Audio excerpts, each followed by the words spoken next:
마태복음 18장 12절에서 20절까지입니다.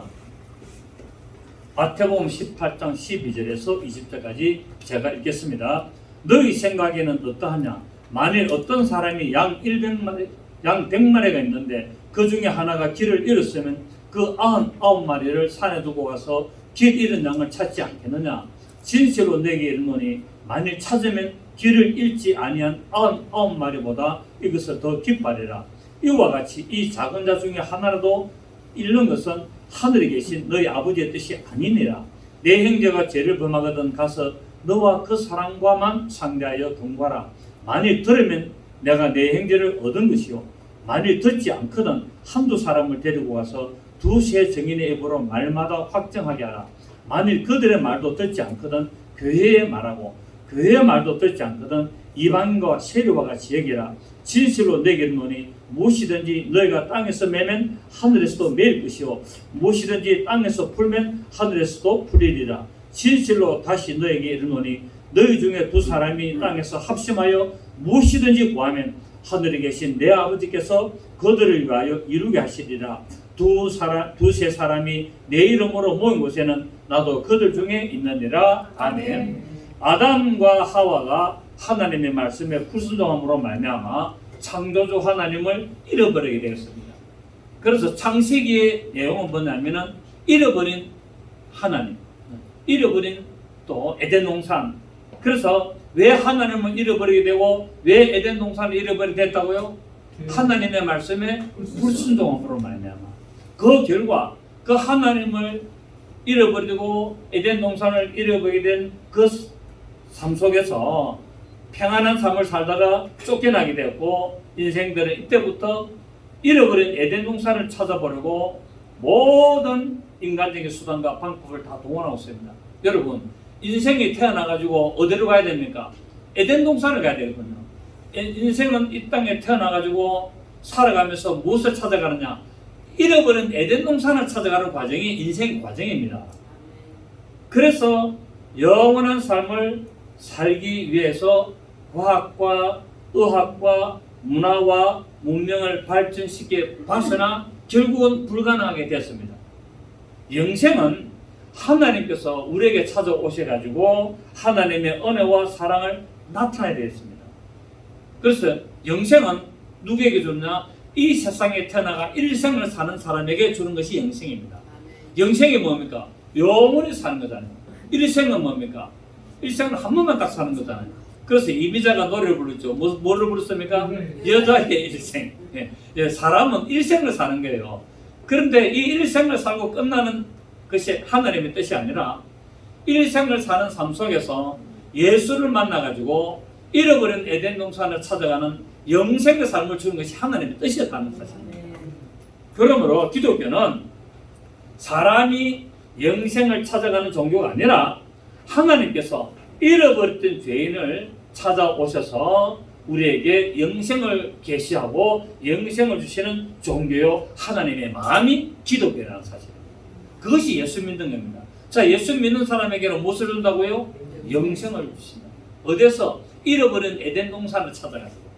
이 땅에서 잃어버린 에덴 동산이 지금 어디에 있습니까? 하늘. 이 땅에 잃어버린 에덴 동산을 우리가 저 하늘에서 찾게 됐습니다. 그래서 그 하늘에 뭐가 있습니까? 새 예루살렘 성이 있는 거예요. 그것이 바로 우리가 잃어버렸던 에덴 동산입니다.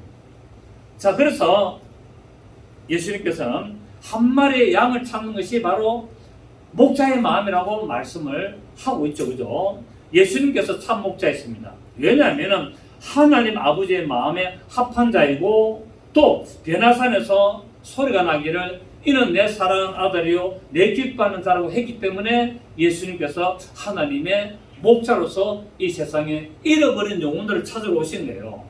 이 세상에 태어나는 모든 사람들은 아담과 하와가 하나님의 말씀에 불순종하여 범죄함으로 말미암아 에덴 동산에서 쫓겨났기 때문에 다 어떤 영혼이라고요? 잃어버린 영혼이라는 거예요.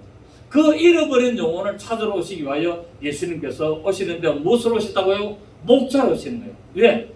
우리 잃어버린 영혼을 하나님은 뭐로 보신다? 양으로 보신다는 거예요. 양으로 보시기 때문에 양을 기르고 양을 찾는 바로 목자로 예수님이 오시기 때문에 예수님이 나는 누구다? 선한 목자다라고 말씀을 하고 있습니다. 성경에서 목자의 비유를 하게 됐는데 이 목자의 비유는 구약에서 이스라엘 나라를 다스리는 다윗을 통하여 목자의 비유를 나타냈었어요. 즉 다윗이 어릴 때, 다윗이 소년일 때 이 양을 짓는데 바로 누구의 양을 짓냐면 자기 양이 아니라 아버지의 양을 쳤어요. 다윗은 자기 양을 친 것이 아니에요. 아버지의 양을 위하여 목숨을 아끼지 않고 이렇게 양을 치고 또 밤늦게까지 수고하고 이런 모습을 보여주고 있습니다. 또 바로 어렸지만은 아버지의 깊은 마음을 알았기 때문에 아버지의 양떼를 지키고 양육하는 임무를 기쁨으로 받았습니다. 그래서 예수님이 다윗의 뿌리요 다윗의 줄기에서 나왔고 다윗의 후손으로서 바로 목자로 왔다는 겁니다. 어떤 목자? 다윗의 심정을 가진 목자. 다윗이 어떤 마음을 가졌습니까? 아버지의 양떼를 목숨을 바쳐가면서까지 지키려고 했던, 이리가 오고 곰이 오도 뭡니까? 그것을 싸워서 한 마리 새끼 양도 뺏기지 않고 기쁨으로 그 양을 치는 그 목자의 마음을 따라서 예수님이 다윗의 뿌리였고 또 다윗의 줄기로 다윗의 후손으로 오시게 된 것을 보게 되고, 그래서 예수님을 갖다가 선한 목자라고 말씀을 하고 있습니다. 선한 목자는 어떤 분입니까? 양을 위하여 목숨을 버리는 목자가 바로 선한 목자예요. 사꾼 목자는 어떻게 됩니까? 위급하면 자기가 도망가는 거예요. 그래서 이 목자도 보면 선한 목자, 사꾼 목자 있는데 위급한 일을 딱 당하게 보고 또 교회에 굉장한 어떤 위기상황이 오게 되면은 선한 목자인지 사꾼 목자인지를 알 수가 있습니다. 그래서 하나님은 때때로 주의 종들에게 위기를 또 한번 주보기도 합니다. 어떻게 처신을 하고 어떻게 처리를 하는가를 보시기 위하여 정말로 저 종이 내 선한 목자인가 또 사꾼 목자인가, 지가 먹고 살기 위하여 목회하는가, 아니면 정말 내 뜻을 따라서 성도들을 위하여 최선을 다하고 희생하고 섬기는 자세로 목회를 하는가를 보시기 위하여 때때로 교회에다가 문제도 일으키기도 하고 목사님에게 뭡니까? 어려운 시기와 고난을 주시기도 허락을 하시는 사실입니다. 그렇기 때문에 우리는 이 말씀을 믿고 나에게 어떤 고난이 다가오도 믿음으로 우리 하나님의 뜻을 따라가 하나님 기뻐하시는 믿음의 삶을 나타내야 될 줄을 믿습니다. 예수 그리스도께서 하나님 아버지의 사랑의 마음을 이처럼 알았기 때문에 이 세상에 잃어버린 영혼을 찾으러 오셨고 또 원수 마귀로부터 지키시고 보호하시기 위하여 어린아이로 오셨던 것을 말씀을 하고 있습니다. 그러므로 다윗도 목자이신 하나님의 마음을 알았기에 예수 그리스도의 심정으로 시편 23편을 노래하고 있습니다. 자, 우리 시편 23편을 한번 보시겠습니다. 다 아시지만 한번 보시도록 하겠습니다. 다윗이 어떤 마음으로 이렇게 시편 23편을 기록했는지 한번 보도록 하겠습니다. 이제 다윗 시편 23편 구약 성경 817페이지 우리 같이 한번 읽어볼까요? 시편 23편 817페이지 시편 23편 817페이지 시작. 여호와는 나의 목자시니 내게 부족함이 없으리라. 그가 나를 푸른 풀밭에 누우시며 실만한 물가로 인도하시는도다. 내 영혼을 소생시키시고 자기 이름을 위하여 의의 길로 인도하시는도다. 내가 사망의 엄청한 골짜기로 다닐지라도 해를 두려워하지 않을 것은 주께서 나와 함께 하심이라. 주의 지팡이와 막대기가 나를 안위하시나이다. 주께서 내 원수의 목전에서 내게 상을 차려주시고 기름을 내 머리에 부으셨으니 내 잔이 넘치나이다. 내 평생의 선하심과 인자심이 반드시 나를 따르느니 내가 여호와의 집에 영원히 살리로다. 아멘. 이 다윗이 뭡니까? 여호와는 나의 목자다. 내게 그렇기 때문에 내가 부족함이 없다. 목자 되시는 예수님이 계시니까 내가 부족함이 없다. 왜? 그가 나를 푸른 초장에 누이시고 실만한 물가로 인도하시고 또 뭡니까? 내 영혼을 소생시키시고 자기 이름을 위하여 의의 길로 인도하신다고 말씀을 하고 있습니다. 그렇기 때문에 목자 되시는 주님이 나와 함께하기 때문에 내가 사망의 엄청난 골짜기를 다닐지라도 해 당하는 것을 두려워하지 않는다는 거예요. 그 내가 지금 고난 속에 들어가고 내가 깊은 절망 속에 있어도 내가 두려워하지 않는다는 거예요. 왜? 반드시 목자 되시는 주님이 나를 건져주시기 때문에 그 두려워하지 않는다 라고 말씀을 하고 있고, 또 주의 지팡이와 막대기가 나를 안위하기 때문에 그렇다고 노래하고 있습니다. 여러분, 진정으로 주님의 심정을 따라 하나님이 인도하시고 위로하시는 그 은혜에 감사하시고 날마다 찬양하는 삶을 사시기를 부탁을 드리겠습니다. 하나님은 우리를 조건 없이 사랑하십니다. 하나님이 우리에게 뭐 조건적으로 내가 이렇게 하면은 하나님이 사랑하고 이렇게 하면 사랑 안 하고 그런 게 없어요. 하나님은 무조건적으로 우리를 용서하시고 사랑을 하십니다. 자, 오늘 우리 본문에 보니까 양이 길을 잃었어요. 한 마리 양이 길을 잃었는데, 양이 길을 잃은 것은 목자가 잘못했습니까? 양이 잘못된 길로 갔기 때문이었어요. 그렇습니다. 양은 이 습성이 자꾸 이렇게 뭡니까? 빗나가는 습성이 좀 있어요. 양이 순하고 착하고 이렇게 무리를 짓는 상을 하지만 때때로 그 중에서 못된 양이 하나씩 있습니다. 못된 양이 하나씩 있어가지고 꼭 말을 안 듣고 옆으로 나가죠. 그러면은 목자가 어떡합니까?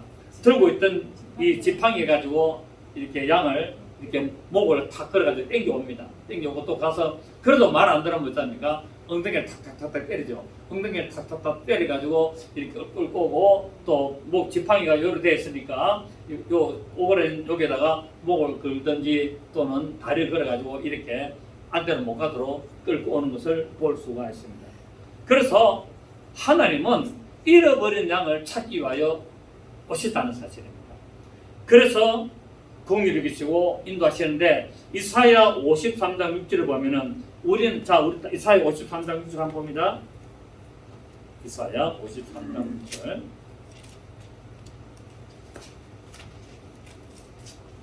이사야 53장 6절. 그 원고에 있습니다. 원고에 있으니까 보시면 됩니다. 이사야 53장 6절에 시작. 우리는 다 양 같아서 그릇 행하여 각기 제 길로 갔거늘 여호와께서는 우리의 모두의 죄악을 그에게 담당시켰다. 자, 우리가 뭐 같아? 우리는 다 양 같다는 거야. 우리는 다 양의 습성이 있기 때문에 각기 제 길로 간다는 거야. 내 멋대로 가고 싶다는 거야. 자꾸 가고 싶다. 우리는 다 양 같아서 그릇 행하여 각기 제 길로 갔거늘, 그렇지만 여호와께서는 우리의 모두의 죄악을 그가 누죠? 예수 그리스도에게 담당시켰다라고 말씀을 하고 있어요. 교회 안에도 보면은 어쩌면은 정말 골치 아프고 속을 썩이는 양들이 간혹 있습니다. 간혹 없는 게 아니에요. 꼭 교회 안에 있습니다. 그럼에도 불구하고 하나님은 그 양을 위해서 지팡이와 막대기로 인도를 하고 계십니다. 아멘. 그래서 내가 골치 아픈 양이 될 수도 있어요. 그럼에도 불구하고 하나님은 나를 사랑하시는 거예요. 용서하셔서 나를 어떻게 한다고요? 옳은 길로 인도하신다는 거예요. 그래서 하나님은 우리를 옳은 길로 인도하십니다. 그 주의 종들도 목사들도 잘못을 범할 때 어찌 됩니까? 하나님 앞에 회개해야 되는 거예요. 하나님 앞에 회개하면은 또 올바른 길로 인도하시고 그렇게 하시는 겁니다. 성도들에게만 해당되는 것이 아니라 목사와 모든 성도들도 다 하나님의 양들이에요. 양들. 목사가 우리의 목사님, 목자도 우리 교회에서는 목자가 되겠지만은 하나님의 앞에서는 저도 양이에요. 저도 어떤 양이다? 말 안 듣고 속삭이는 양이 될 수도 있다는 거예요. 그렇기 때문에 항상 하나님이 우리 인도하실 때 우리는 깨닫고 그 인도하시는 그 길을 따라가야 됩니다. 때로는 막대기에 대해서 나를 때리고 또는 지팡이에 대해서 나를 잘 보호하는 그런 역할을 하실 때 순종하고 아멘하고 나가는 삶을 살아야 될 줄로 믿습니다.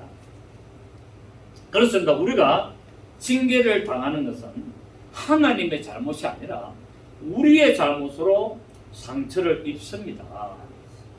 내가 신앙생활을 하는데 때때로 상처를 입고 징계를 받게 되죠. 그것은 뭡니까? 하나님의 보시기에 나에게 문제가 있기 때문에 그 문제를 처리하려고 그 문제를 처리해서 나를 하여금 올바로 하나님을 만나고 하나님을 따라가고 하나님의 말씀대로 살게 하기 위하여서 때로는 징계도 하신다는 사실입니다.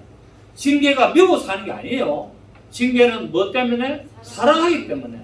여러분, 여러분의 자식이 말을 안 들어. 그러면은 뭐를 듭니까? 해초를 들잖아요.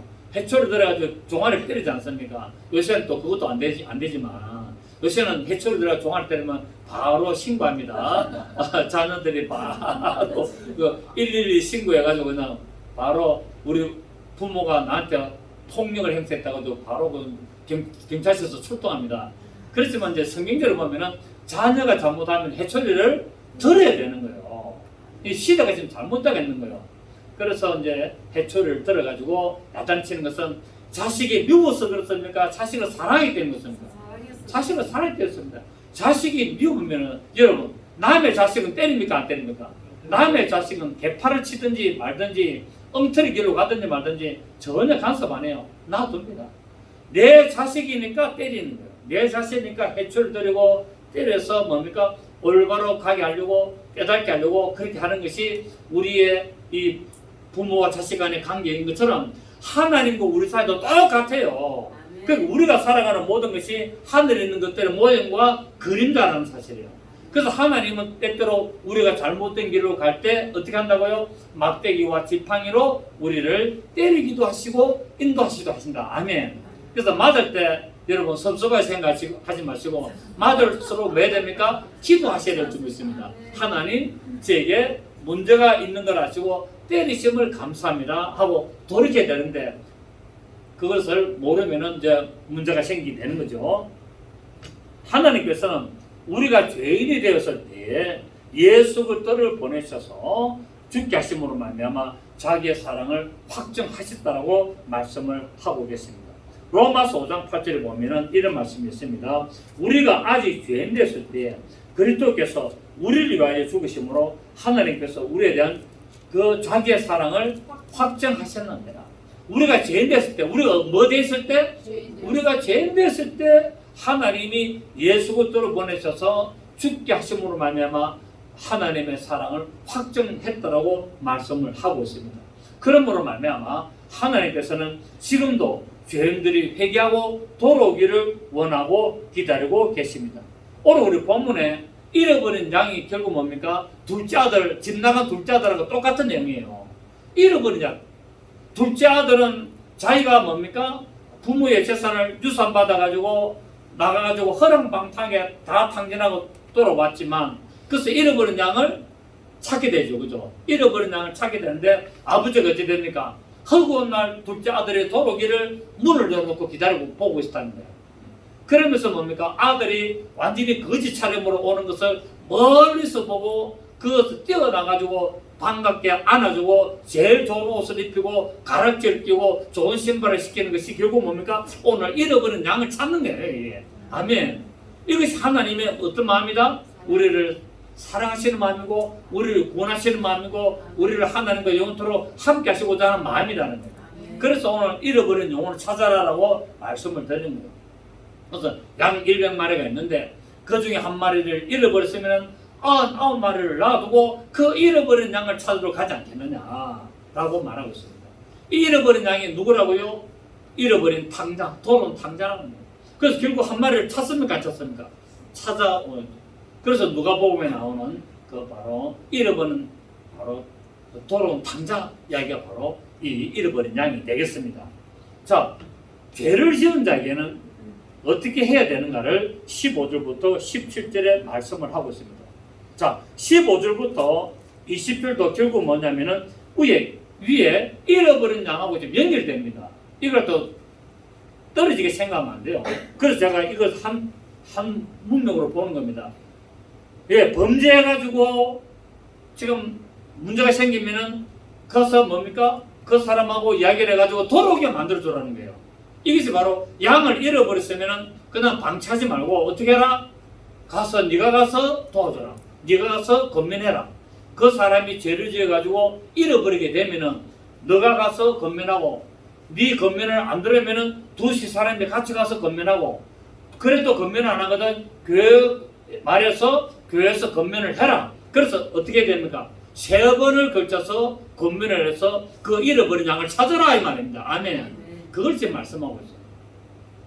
그래서 죄를 지은 자에게는 어떻게 되는가? 자, 15절부터 이제 보게 되는데, 죄의 결과는 사람에게 무엇을 가져옵니까? 영적인 죽음을 가져오게 됩니다. 죄를 지으면은 영적인 죽음을 가져오게 되는데, 로마서 6장 23절에 보시면은 죄의 삭선 사망이요, 하나님의 은사는 그리스도 예수 우리 주 안에 있는 영생이니라 라고 말하고 있습니다.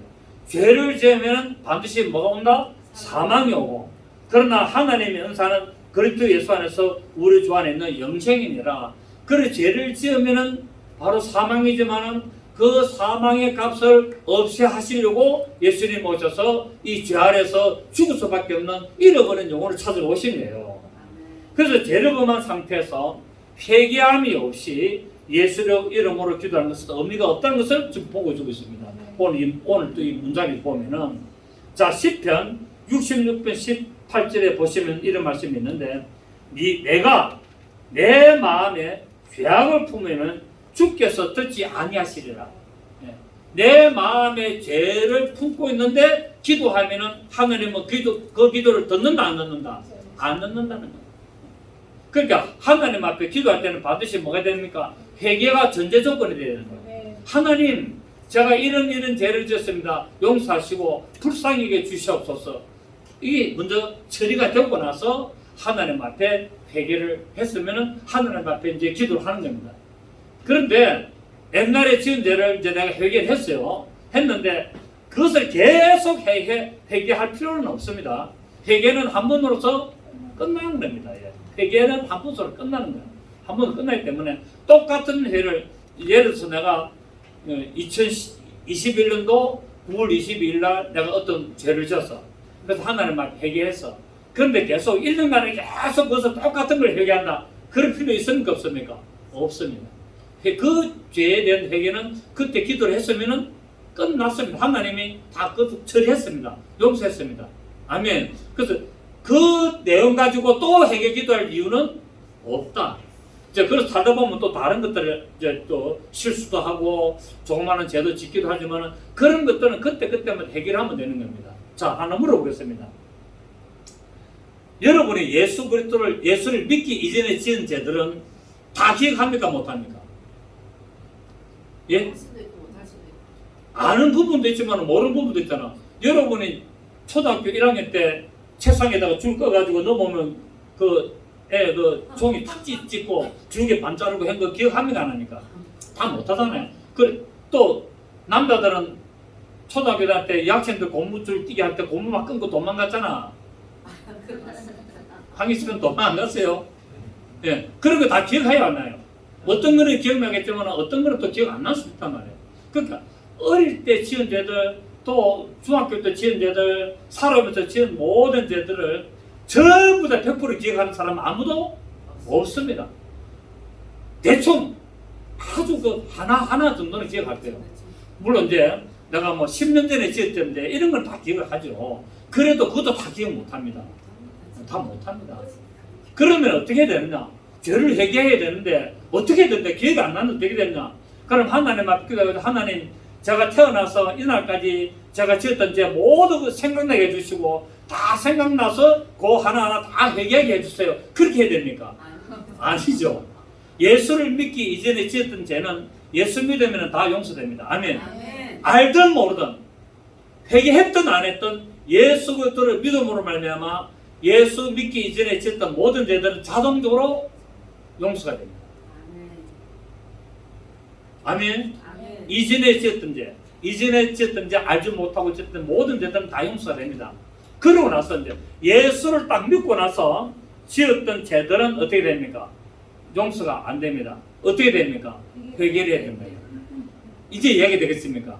그래서 예수를 믿기 이전에 지었던 어떤 죄들은 내가 회개를 하든 고백을 하든 안 하든 관계없이 다 지었습니다. 성경 뭐랬습니까? 이전 것은 지나갔으니 보라 새 것이 되었다. 아멘. 네가 이제부터 네가 이전에 살았던 삶들은 다 어떻게 됐다고요? 지나갔다. 그래서 네가 이제 예수를 믿음으로 말미암아 그 예수를 믿는 그 순간부터 새 것이 되었도다. 아멘. 할렐루야. 아멘. 그래서 이제 끝났다. 그래서 다 하나님은 이전에 짓던 모든 죄들을 다 지워주신다. 다 지워주신데 단톡은 있다.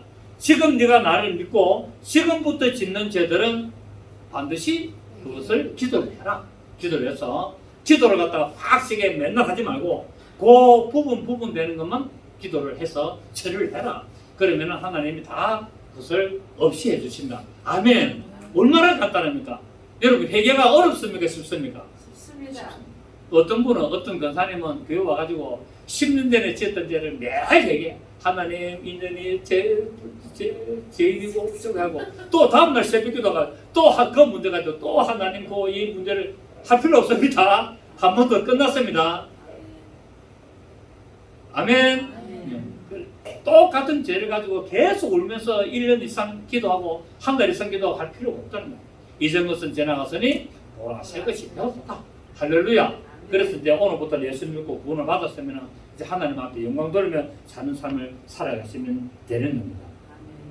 자, 이사야 59장 1절에 3절에 보면은 저 원고에 있습니다. 이사야 59장 1절에 3절에 보면은 여호와의 손이 짧아 구원치 못하심도 아니요 귀가 둔하여 듣지 못하심도 아니라 오직 너희 죄악이 너희와 너희 하나님 사이를 내었고 너희 죄가 그 얼굴을 가리고서 너희를 듣지 않으시게 함이니 너희 손이 피해 너희 손가락이 죄악에 들어붙으며 너희 입술은 거짓을 말하며 너희 죄는 악독을 바람이라 라고 했습니다. 그래서 이것을 어떻게 하라고요? 처리를 해라는 겁니다. 하나님 앞에 용서하여 주시옵소서라고 기도하면 처리가 됩니다. 그렇습니다.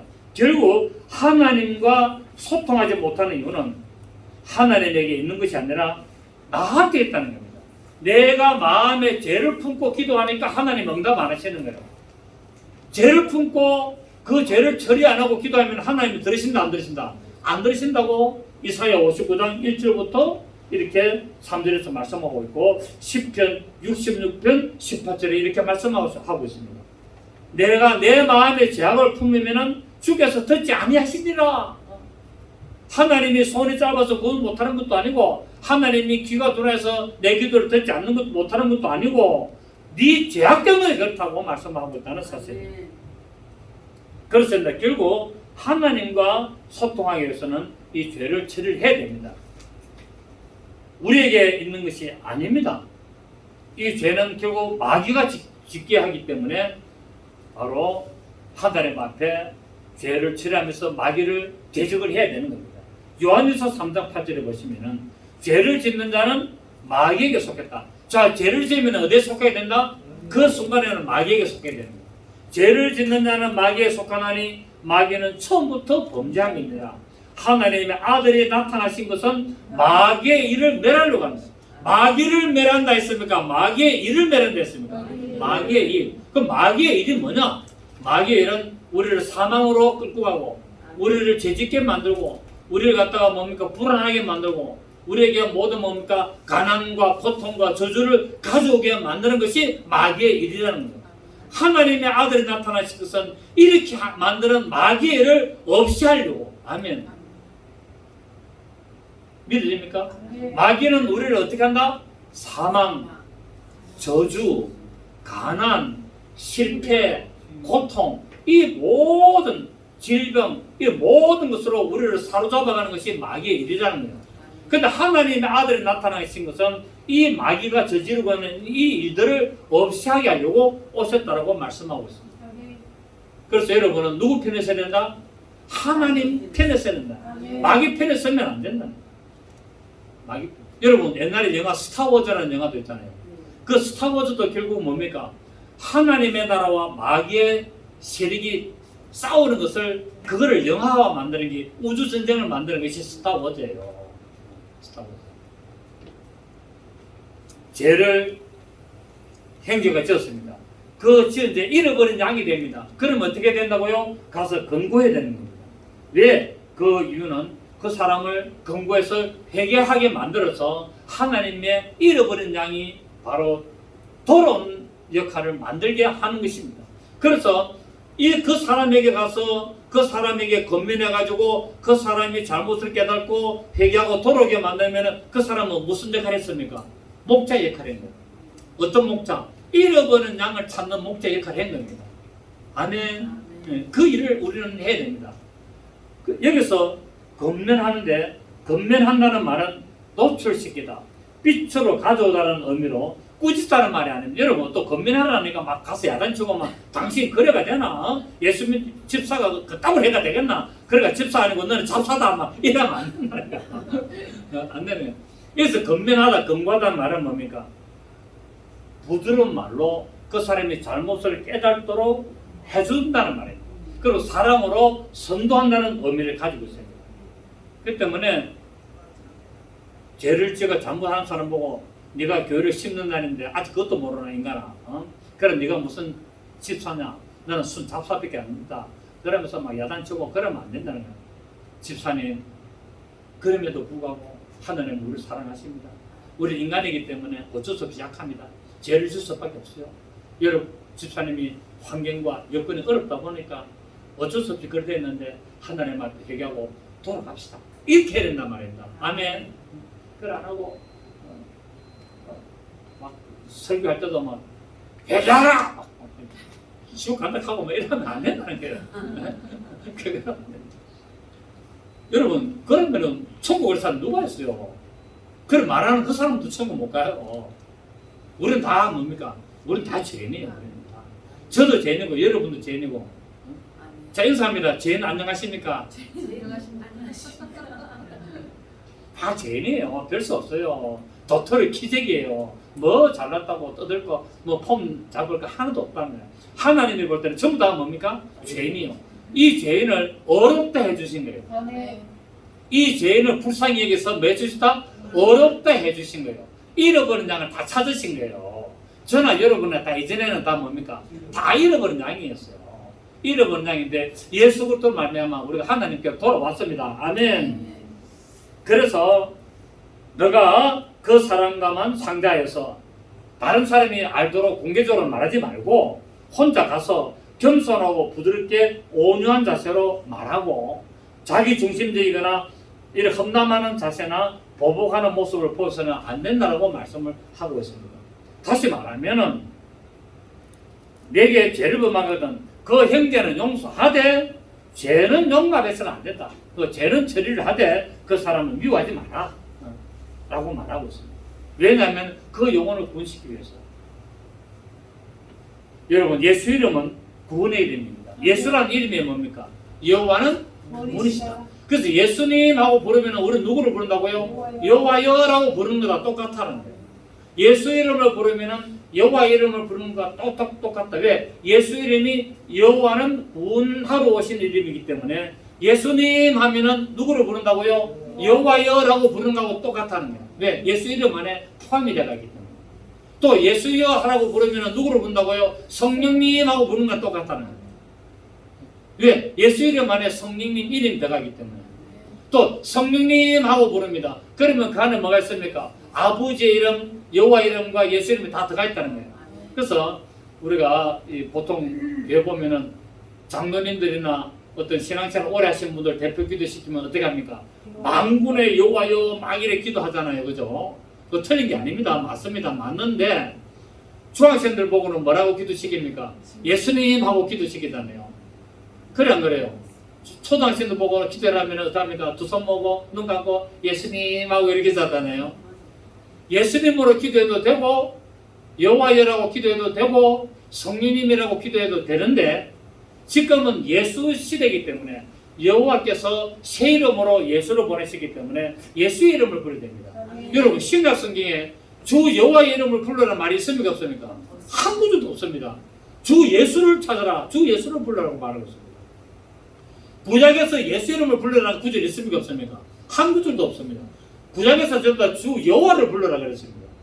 근데 신약에서는 뭡니까? 한 구절도 여호와를 찾아라, 여호와를 불러라는 말이 없어요. 주 예수를 믿어라, 주 예수를 불러라, 주 예수께 구하라라고 말하고 있습니다. 아멘. 그럼 결국 뭡니까? 구약 시대는 주 여호와의 이름으로 역사하셨고 신약 시대는 바로 예수 이름으로 역사하기 때문에 예수 이름으로 역사합니다. 이해가 되시겠습니까? 그래서 지금은 만군의 여호와여 이렇게 기도하지 마시고 어떻게 된다고요? 주여 예수님 이렇게 기도하시는 게 정상적이고 좋고, 또 헷갈린다. 성령님 부를까? 아버지 부를까? 예수님 부를까? 아버지여라고 기도해도 되고 예수님하고 기도해도 되고 성령님하고 기도해도 똑같습니다. 단 여호와의 이름은 이제는 끝났습니다. 여호와의 이름을 부르면 어떤 증인이 됩니까? 여호와의 증인이 됩니다. 우리는 무슨 증인입니까? 예수의 증인이에요. 우리는 지금 예수의 증인. 말씀 성경에서 요한일서 사도행전 1장 8절에 예루살렘과 온 여로와 땅까지 이르러 내 증인이 예수의 증인이 되라 그랬지, 신약성경에 한마디도 여호와의 증인이 되라는 말이 없습니다, 여러분. 그래서 지금도 여호와의 증인들은 뭡니까? 여호와여라고 기도하고 있습니다. 왜? 저들은 여호와의 증인이기 때문에. 여호와의 증인이 이단입니까, 아닙니까? 이단입니다.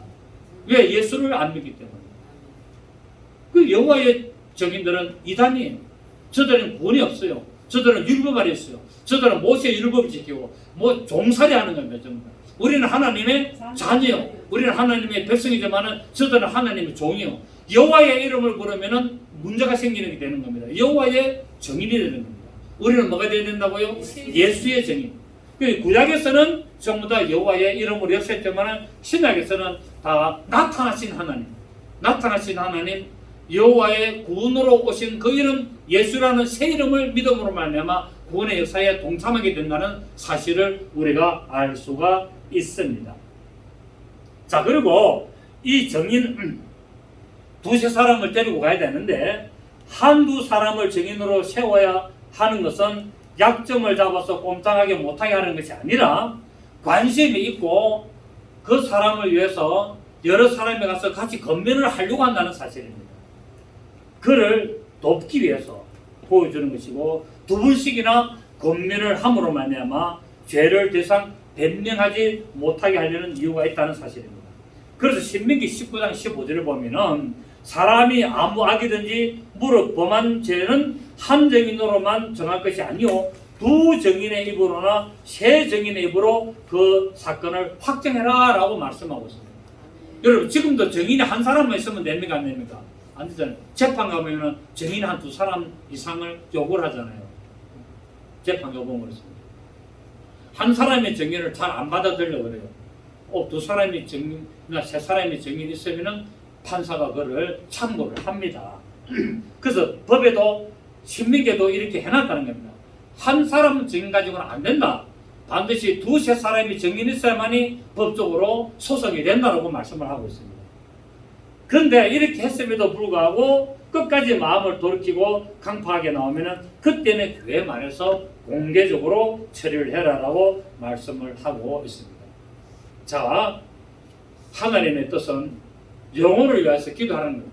그래서 이 영혼을 위해서 기도를 해주라고 말씀을 하고 있습니다. 하나님의 뜻은 그 사람을 야단치고 그 사람의 잘못을 약점을 잡아서 그 사람을 꼼짝 못하게 하는 것이 아니라 어떻게 된다고요? 그 사람이나 두세 사람이나 교회에서 다 가가지고 어떻게 되고요? 그 사람의 영혼을 위해서 기도해 주라는 겁니다. 아멘. 하나님의 뜻은 심판에 있는 것이 아니라 구원에 있습니다. 하나님의 뜻은 심판에 있습니까? 구원에 있습니까? 구원에 있는 겁니다. 어떻게 하든지 한 사람이라도 구원하려고 하는 것이 하나님의 뜻이죠. 요한복음 3장 16절을 보면은 하나님이 세상을 이처럼 사랑하사 독생자를 주셨으니 이는 그를 믿는 자마다 멸망하지 아니하고 영생을 얻게 하려 하심이라고 말씀을 했습니다. 그래서 우리에게 그 잃어버린 영혼, 그 범죄한 영혼을 방치하지 말고 지속적으로 계속 교회까지 말하면서까지 기도하여서 그 사람을 구원하고 찾아내라고 말씀을 오늘 주고 있습니다. 이것이 교회의 권한이고 교회의 업무라는 것을 우리가 알아야 될 줄 믿습니다. 그래서 우리는 땅에서 바로 기도할 때 영혼을 매는 기도가 아니라 그 영혼을 위해서 죄에서 풀어주는 기도를 해야 됩니다. 아멘. 그래서 너희가 땅에서 무엇이든지 매면은 하늘에서도 매이고 너희가 땅에서 무엇이든지 풀면은 하늘에서 풀어주는 것처럼 그 잃어버린 영혼, 그 범죄한 영혼에 가가지고 뭐 해준다고요? 풀어주는 기도를 해주라는 거예요.